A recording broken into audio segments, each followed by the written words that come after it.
इसके अंदर देखो, पहला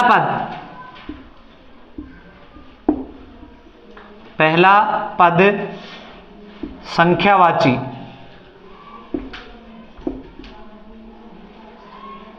पहला पद संख्यावाची होगा।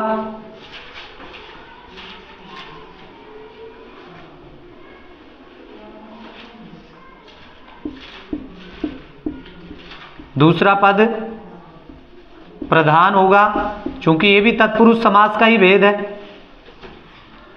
तत्पुरुष समास का ही उपभेद है। दूसरा पद प्रधान होता है। प्राय सामासिक पद, प्राय सामासिक पद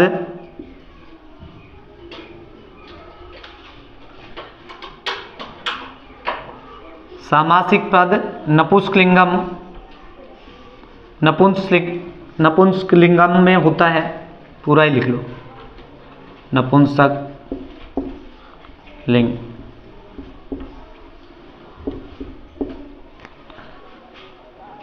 चौथा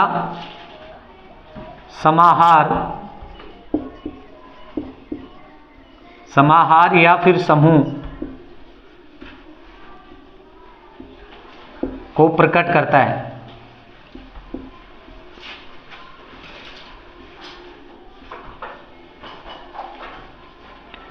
देखो, ऐसा समास जिसमें पहला पद संख्यावाची हो और संपूर्ण पद एक समूह की विशेषता प्रकट करता हो, द्विगु समास होता है।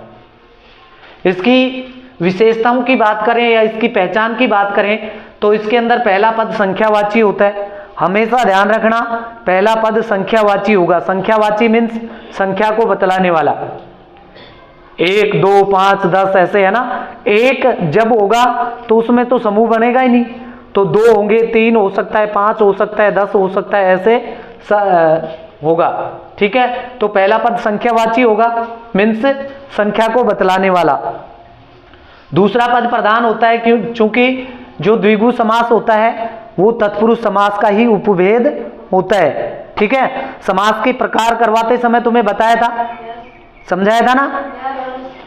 विभक्ति यानी जो पद की प्रधानता के आधार पे समास के 4 भेद होते हैं और वैसे 6 भेद माने जाते हैं। ठीक है, तो पद की प्रधानता के आधार पे ये तत्पुरुष का उपभेद माना जाता है।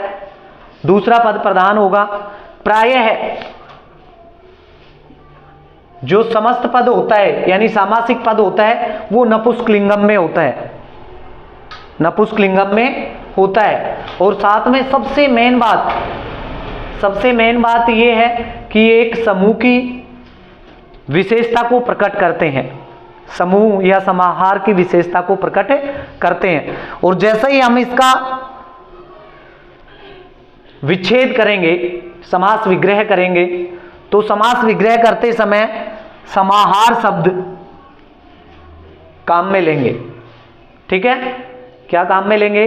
समाहार शब्द समास विग्रह करते समय। ठीक है, ये सारी चीजें समझ में आ गई। क्या क्या होगी इसकी विशेषता?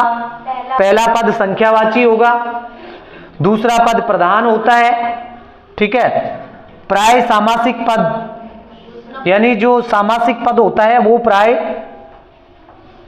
नपुंसकलिंगम में होता है और समाहार या समूह को प्रकट करता है। ठीक है, उतार लो इनको, नोट कर लो। पहला पद संख्यावाची होता है, पहला पद संख्यावाची होता है। दूसरा पद प्रधान होता है, दूसरा पद प्रधान होता है। प्राय सामासिक पद, वैसे प्राय को बाद में लिखना चाहिए था, चलो मैं इसको थोड़ा सा चेंज कर देता हूं। पहले यहां पे लिखो सामासिक पद, सामासिक पद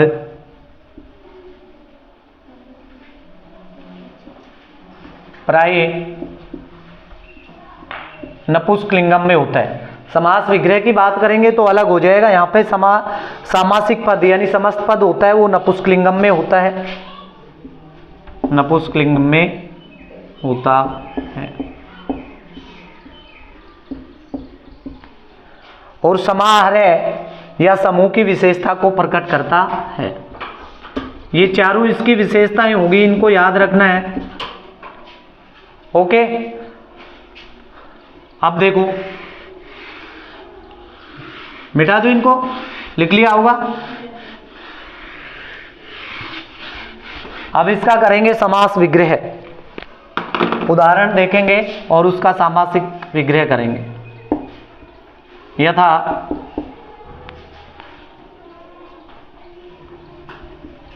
पंचवटी, पंचवटी,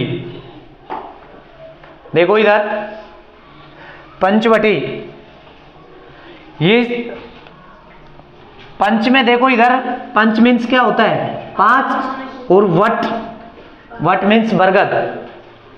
ठीक है, एक ऐसा स्थान जहां पर 5 बरगदों का या 5 वटों का, 5 जो वट के वृक्ष होते हैं उनका एक समूह। पंचवटी का नाम देखते ही, नाम सुनते ही आपको पता होगा, जब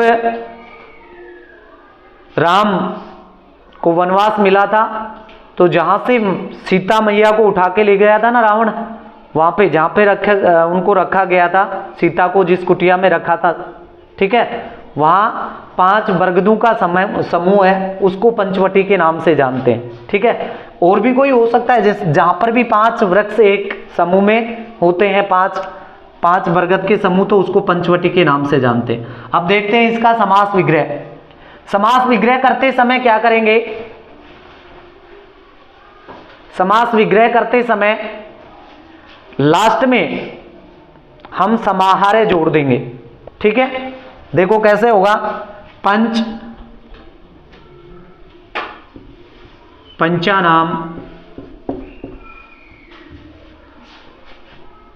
वटानाम, पंचानाम वटानाम समाहार्य,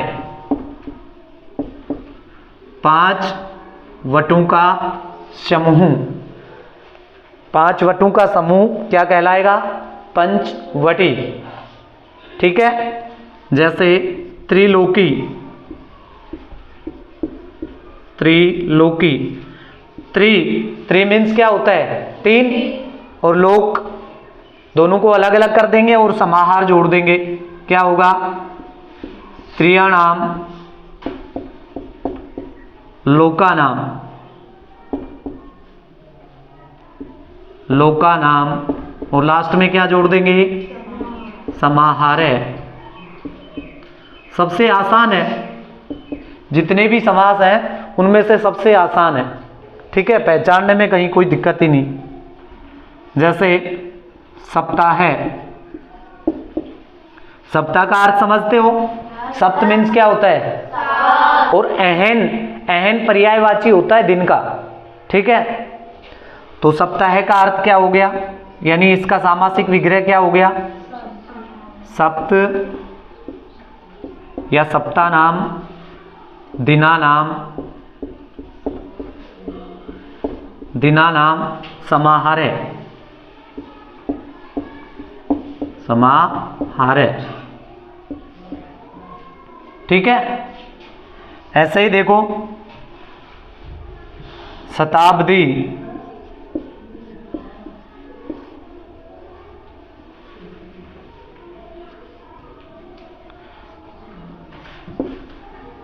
शतानाम, आबादी नाम,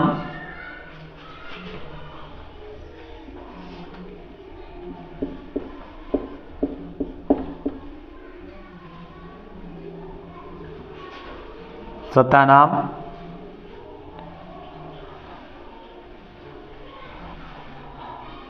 अवधि नाम, समारोह।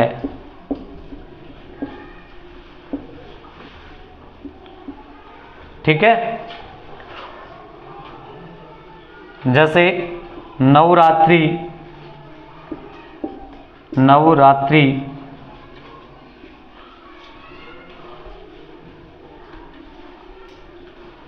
नवरात्रिनाम,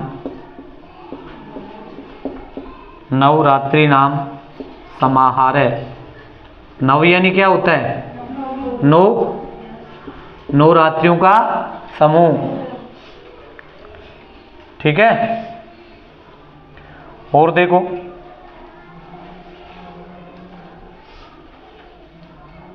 चतुर्युगम, चतुर्युगम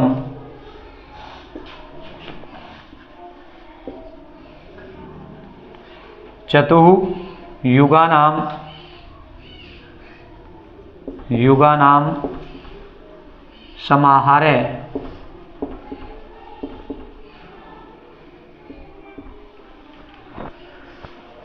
ओके, उतारो इनको। चतुर्युगानाम समारोह, ऐसे इसको देखो, जैसे ये है नवरात्रि, इसकी जगह नवरात्रम भी आ सकता है, नवरात्रिम भी आ सकता है, वही बात है। चतुर्युगम की जगह चतुर्युग भी आ सकता है, वही बात है। पंचवटी इस प्रकार से आएगा, सब में आपको विग्रह इसी प्रकार से करना है। चतु की जगह चतुर्नाम भी लिख सकते हैं, चतुर्नाम युगानाम समाहारः। नोट करो जल्दी से।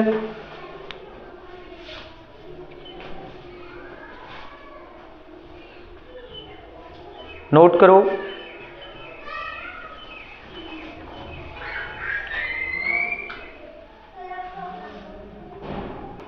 देखो समझ में आ गया।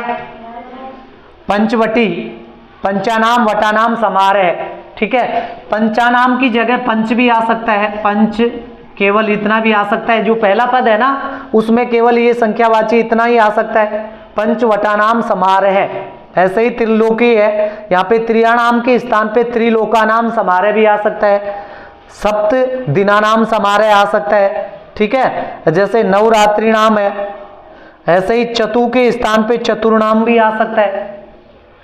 ओके, पहला पद संख्यावाची होगा और एक समूह की विशेषता प्रकट करता है। जब तक समूह की विशेषता प्रकट नहीं करेगा तब तक वो द्विगु समास नहीं होगा, ध्यान रहे। समाहारः, इसका विग्रह करते समय सामासिक समास विग्रह करेंगे तो समाहारः जोड़ देंगे। ओके, समझ में आ गया। चलो इसके आगे चलते हैं। नेक्स्ट समास हम पढ़ेंगे, कौन सा? द्वंद्व समास। कौन सा समास पढ़ेंगे? द्वंद्व समास। ये नोट कर लिया, मिटा दूं। द्वंद्व समास पद की प्रधानता के आधार पर 4 प्रकार के समास बताए थे। उनमें से हमने पहले पद की प्रधानता वाला अव्ययी भाव समास पढ़ लिया, दूसरे पद की प्रधानता वाला तत्पुरुष समास पढ़ लिया। तत्पुरुष समास के 2 उपभेद पढ़ लिए, कौन कौन से? कर्मधारय और द्विगु समास। अब हम पढ़ेंगे ऐसा समास जिसके अंदर दोनों पद प्रधान होते हैं, दोनों के दोनों पद प्रधान होते हैं। कौन सा समास होता है? द्वंद्व समास, ठीक है। तो अब क्या पढ़ेंगे? द्वंद्व समास। क्या पढ़ेंगे? द्वंद्व समास।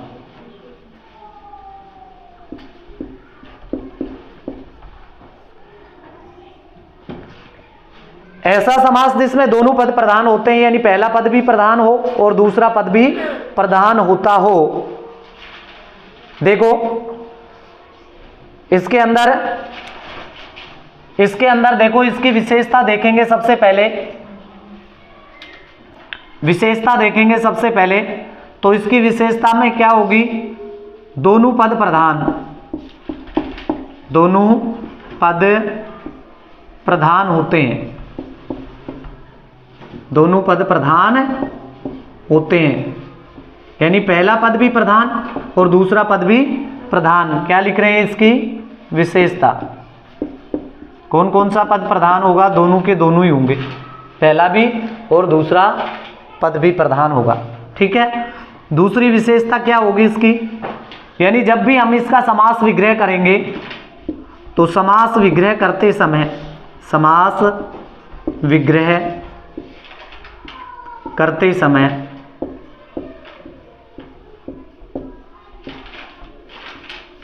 समास विग्रह करते समय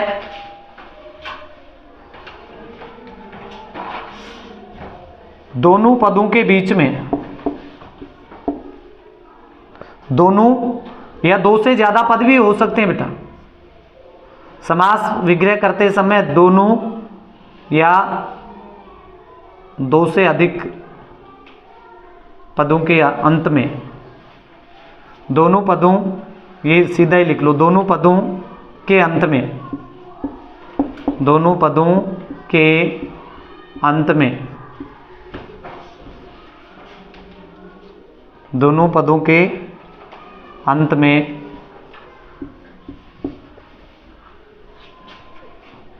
च का उपयोग करते हैं। किसका उपयोग करते हैं? च का उपयोग करते हैं। च का अर्थ तो समझते हो, च का उपयोग करते हैं। च का अर्थ क्या होता है? और। ठीक है, दोनों पद प्रधान होते हैं और समास विग्रह करते समय दोनों पदों के अंत में च का उपयोग किया जाता है। चलो देखो इधर उदाहरण देखते हैं। यथा माता पिता, माता पिता। देखो इसमें हिंदी के अंदर तो बड़ा आसान है, ये हिंदी के अंदर तो बड़ा आसान है, ऐसे संस्कृत के अंदर भी आसान है, कोई दिक्कत नहीं। देखो दोनों के दोनों पद प्रधान होते हैं। देखो माता और पिता, माता पिता, माता भी प्रधान और पिता भी, जितना महत्व माता का है उतना ही महत्व पिता का होता है। ठीक है, तो माता पिता, इसका समास विग्रह करेंगे। क्या करेंगे? समास विग्रह। तो समास विग्रह करते समय क्या करेंगे? दोनों पदों के अंत में क्या जोड़ देंगे? माता च पिता च, माता च पिता च। ठीक है, समझ में आ रहा है? दोनों पद प्रधान हो गए और दोनों पदों के अंत में समास विग्रह करते समय च का उपयोग करते हैं। हो गया समझ? अब देखो इसके स्थान पे बेटा कभी कभी क्या करता है, यही पद इस प्रकार से भी दे सकता है, पितरो। जैसे राम शब्द होता है, राम शब्द का प्रथमा विभक्ति का द्विवचन क्या होता है? रामो होता है ना, राम और राम, दो राम मिला दिए तो रामो बन जाता है। इसी प्रकार से यहाँ पे पितरो शब्द आ सकता है। अब पितरो शब्द आएगा तो आपको केवल पिता पिता नहीं करना है। ठीक है, ध्यान रहे, इसमें क्या करेंगे? माता और पिता दोनों को एक साथ इंक्लूड कर लेते हैं, दोनों को ही मान लेते हैं और इसका समास विग्रह क्या होगा? माता च पिता च, माता च पिता च। ओके, देखो और देखो, दिन रातम,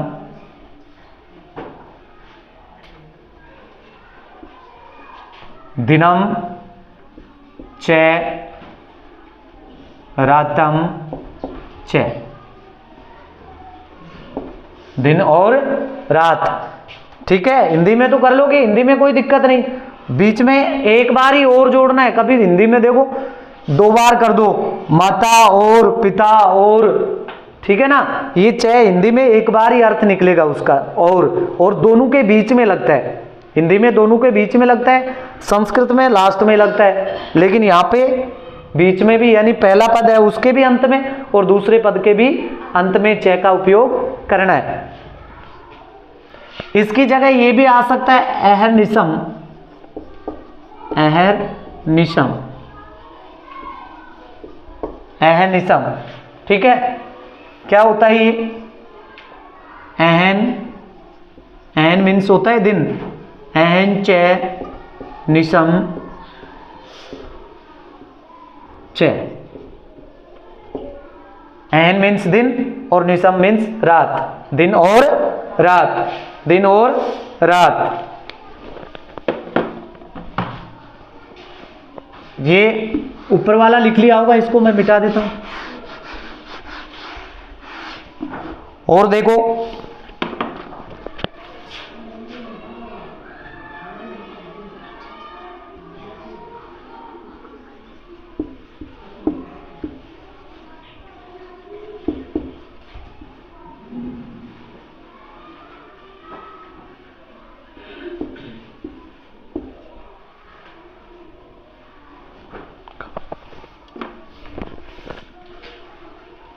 धर्मार्थ काम मोक्षो मोक्षः।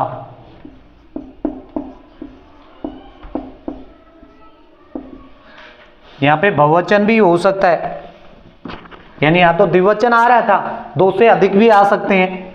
इसका समास विग्रह करेंगे तो भी जितने पद हैं उन सब पदों के अंत में चे चे चे चे जोड़ते जाना है। दो है तो दो, तीन है तो तीन बार, चार है तो चार बार। ये इसका समास विग्रह क्या हो गया? धर्म च अर्थ च काम में काम च।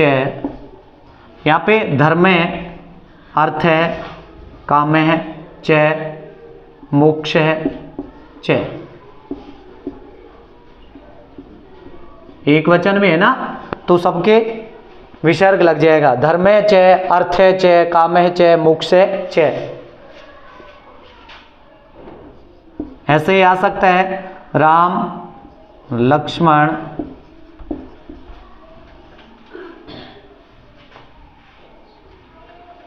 भरत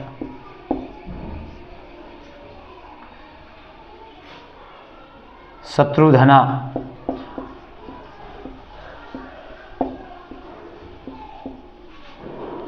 एक साथ है, ये पूरी लाइन एक साथ कंप्लीट।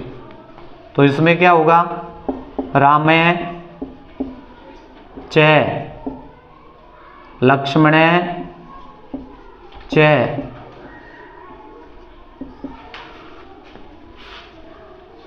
भरते च शत्रुघ्ने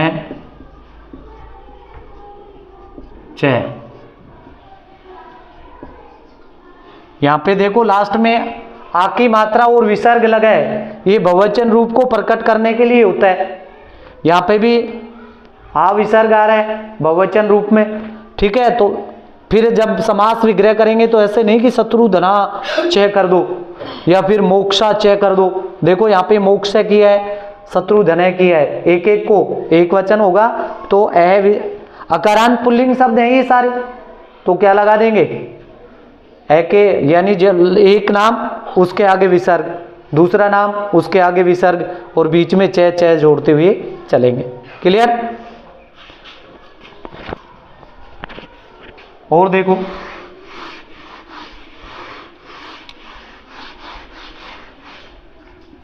सीता रामो, सीता रामो, सीता च राम है च, सीता च राम च। राम लक्ष्मणो, राम लक्ष्मणो। अभी एक बार नोट करते जाओ, मैं इनको समझाऊंगा दोबारा से। राम लक्ष्मणो, राम है च,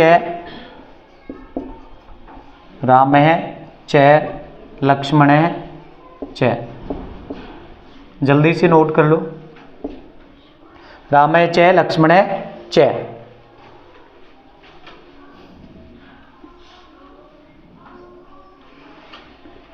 चलो इनको एक बार समझो, आगे और देखेंगे।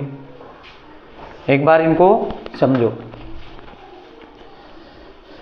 यहां पे द्विवचन है, सीता और राम दो हो गए ना।